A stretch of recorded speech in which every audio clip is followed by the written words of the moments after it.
유튜버 찌양을 협박해 수천만 원을 뜯어내고 이를 방조한 유튜버들이 재판에 넘겨졌습니다. 경찰이 음주운전을 한 BTS 슈가 측과 소환 일정을 조율하고 있는데요. 사건 사고 소식 최단비 변호사와 함께 짚어보겠습니다. 어서 오십시오. 안녕하세요. 찌양을 협박하거나 또 도운 것으로 알려진 유튜버 4명 검찰이 구속 기소를 했습니다. 이들이 단체 대화방에서 나눈 그런 이야기들, 발언이 공개가 되기도 하면서 더욱더 분노를 사고 있는데요. 어떤 얘기들이 오갔습니까? 네, 이번 사건 같은 경우에는 이 단체 대화에서 내용이 나온 것을 봤을 때에는 이들은 원래는 유튜버로서 제대로 되지 않은 것들을 지적하겠다라는 유튜버였습니다. 그렇죠. 그럼에도 불구하고 찌양에 대해서 모의를 하고 우리가 찌양에 대해서 협박을 해서 돈을 더 받아내자라는 얘기들이 나왔고요. 차마 어떤 얘기들이 구체적으로 나왔는지까지는 말씀드리기는 좀 그래요. 그래서 말씀을 드리기는 어렵지만 그런 얘기들까지 나오면서 이번에 민낯이 드러났다. 그래서 검찰이 이번에 사이버 레카들에 대해서 더욱더 강력한 처벌을 할 예정이다라고 밝힌 바 있습니다. 그렇습니다. 검찰에서 일단은 약점을 폭로하는 것과 금품을 맞바꾸는 약탈적 범죄를 저질렀다. 그리고 조직적이고 계획적인 공모로 판단을 했습니다. 보면 구제역과 주작감별사는 공갈 혐의고요. 카라큘라와 크로코다일은 공갈 권유 혐의입니다. 처벌 수준은 어디까지 예상하세요? 일단 이 언론에서는 공갈 권유라고 하는데요. 사실은 이제 법적인 용어로는 공갈 방조입니다. 공갈 방조. 네, 공갈 방조입니다. 그래서 공갈죄와 공갈 방조이고요. 공갈 같은 경우에는 굉장히 형이 높아요. 10년 이하의 징역이나 2천만 원 이하의 벌금입니다. 그런데 이것들도 예를 들면 10년 이하의 징역이 반드시 10년까지 처벌하라는 건 아니에요. 그러니까는 얼마를 공갈을 했는지가 문제인데 지금 검찰이 봤을 때는 말씀하신 것처럼 약점에 대해서 폭로를 하고 금품을 맞바꾸는, 그러니까 오히려 약자들에 대해서 나쁜 행동을 하는 사람들에 대해서 더욱은 참지 않겠다, 지켜보지 않겠다라는 얘기를 하고 있거든요. 그렇기 때문에 지금 현재 그 형보다는 굉장히 높은 형을 받을 가능성이 높다라고 보이고, 이 공갈과 공갈 방조가 다른 것은 공갈은 10년 이상 그러니까 10년 이하, 2천만 원 이하의 벌금이에요. 근데 방조 같은 경우에는 거기에 상응하는 정도의 처벌을 받을 수 있다라고 되어 있기 때문에 그보다는 보통은 약하게 받습니다. 그래서 뭐 카라큘라라든지 그런 방조범들에 대해서는 조금 더 약한 처벌이 나오지 않을까라고 보고 있습니다. 네, 특히 구제역과 카라큘라는 이제 수사에 대비를 해서 이 통화 녹음 파일을 조작을 하기도 하고 증거인멸을 시도한 것으로 알려졌습니다. 이게 지금 증거 조작 여부도 가려지게 되는데 일부러 조작한 게 밝혀지면 가중처벌이 되는 거죠? 그러니까 이 부분에 대해서 굉장히 검찰은 좀 안 좋은 혐의이다라고 보고 있어요. 그냥 증거인멸 정도는 증거인멸죄가 따로 있고 당연히 가중처벌을 받습니다. 그러니까 증거인멸은 그냥 법에서 정해진 것은 5년 이하의 징역이나 1천만 원 이하의 벌금인데 문제는 그것이 아니라 굉장히 범행의 수법이 나쁘다고 생각을 하는 거죠. 그래서 나쁘게 행동을 하고 있기 때문에 여기에 대해서는 보통은 증거인멸과 공갈 혹은 공갈 방조가 같이 있으면 1.5배의 가중을 받는데 그것보다도 더 수위가 높게 처벌을 할 수 있다라는 정도로 보는 겁니다. 이것도 한번 지켜봐야겠습니다. 그리고 찌양의 전 남자친구의 변호사로 알려졌던 최모 변호사 구속영장이 한 차례 기각이 됐는데 검찰이 어제 다시 또 영장을 재청구를 했습니다. 어떤 부분을 보완 수사했다고 보시나요?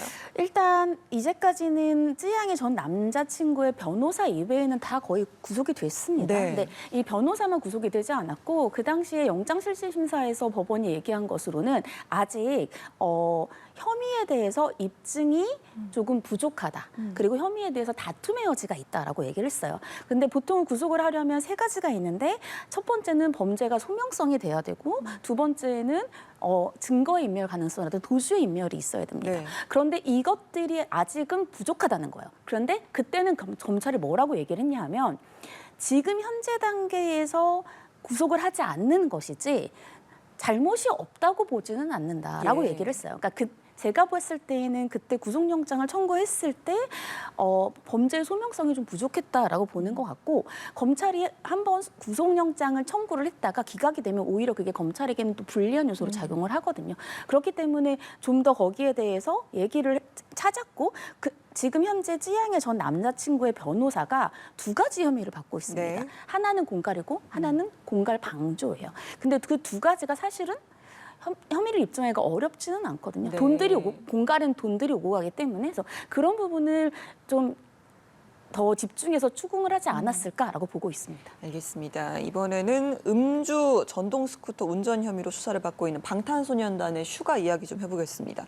당시에 이제 사고 장면이 담긴 CCTV 영상이 추가로 또 공개가 됐습니다. 이게 지금 인도 위를 달렸고 또 좌회전을 하다가 넘어지는 모습이 공개가 됐거든요. 이게 뭐 주차를 하다가 넘어졌다 이렇게 좀 해명을 한 소속사의 주장과는 좀 사뭇 다른 내용이더라고요. 그러니까 이게 지금 계속 문제가 되는 것이 해명이 계속해서 말이 조금 바뀌고 있어요. 그쵸, 예. 처음에는 전동 킥보드다라고 얘기를 했다가 지금 말씀하신 것처럼 전동 스쿠터입니다. 스쿠터였다. 네, 전동 스쿠터는 도로교통법상의 자동차로 분류가 됩니다. 그렇기 때문에 처벌 수위가 완전히 달라요. 예. 킥보드 같은 경우에는 범칙금 10만 원 정도밖에 되지 않지만 스쿠터 같은 경우에는 안장이 있는 것이고 그래서 보통은 이제 일반적인 음주운전으로 처벌을 받거든요. 네. 근데 거기에다가 지금 물론 사실은 큰 차이는 없어요. 내가 지금 주차를 하다가 넘어졌다라고 얘기하는 것은 예전에는 법이 그 지하 주차장은 사유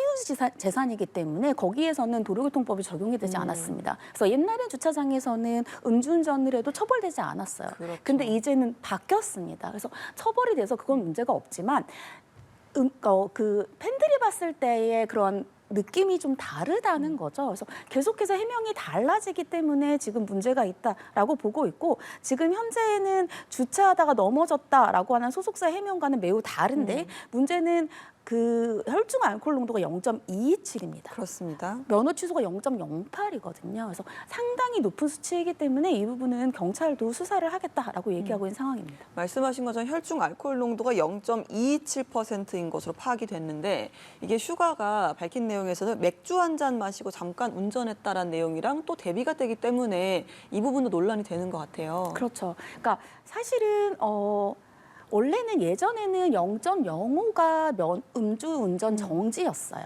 그런데 지금은 0.03으로 떨어졌죠. 0.03 같은 경우에는 맥주를 한 잔만 마셔도 사실은 걸리는 수준입니다. 그런데 맥주 한 잔만 먹었다라고 해명을 했는데 0.227이에요.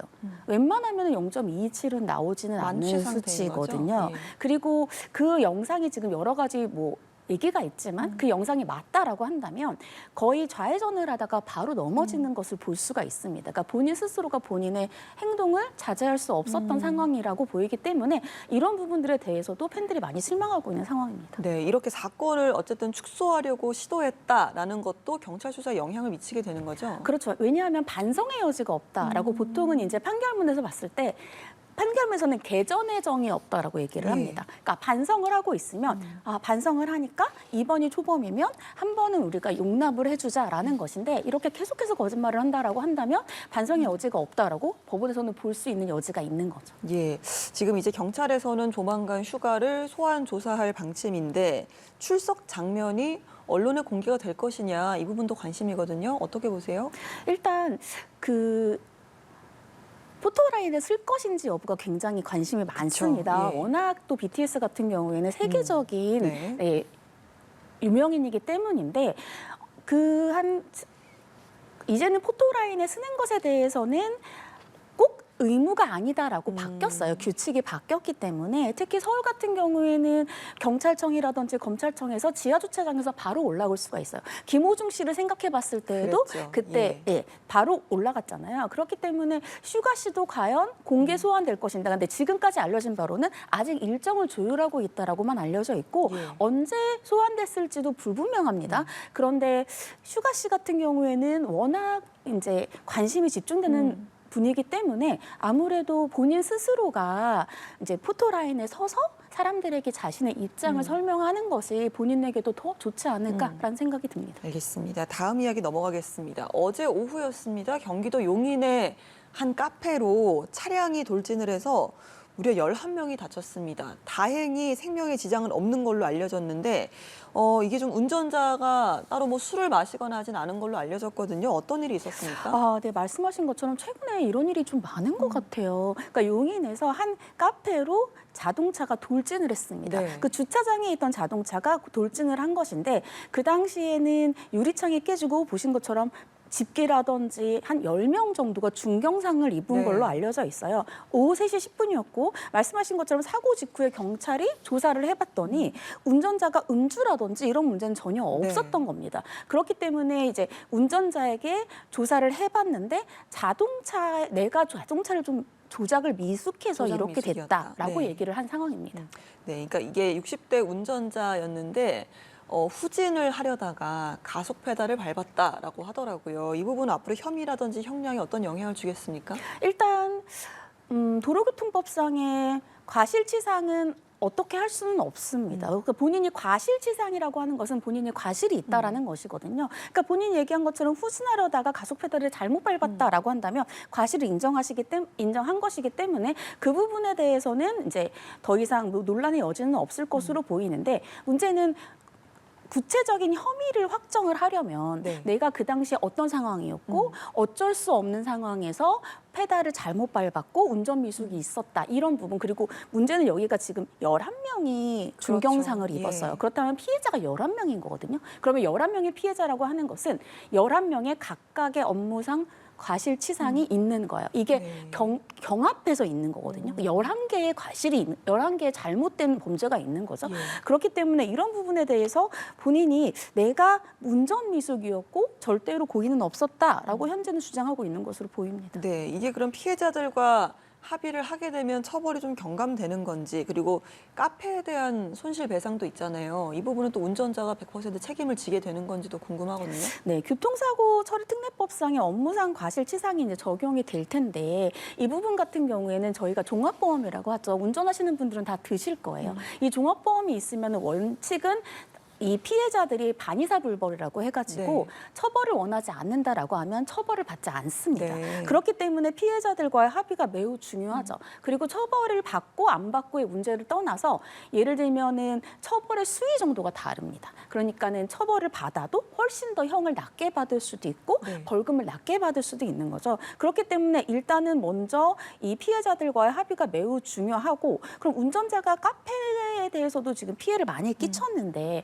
카페에 대해서 100% 운전자가 책임을 지는 것이냐? 원칙적으로는 그렇죠. 그런데 보통은 이제 보험이 있습니다. 그렇죠. 그래서 이 보험에서의 어느 정도를 커버할 수 있는지 이런 것들을 확인을 해야 되고요. 이 보험에서도 보통은 예상할 수 있는 범위들이 있거든요. 근데 이 예상할 수 있는 범위를 넘어서는 부분들 같은 경우에는 소송을 통해서 이제 이 운전자에게 청구를 할 수 있는지를 판단해야 될 것 같습니다. 알겠습니다. 사건 사고 소식 최단비 변호사와 함께 짚어봤습니다. 오늘 말씀 고맙습니다. 감사합니다.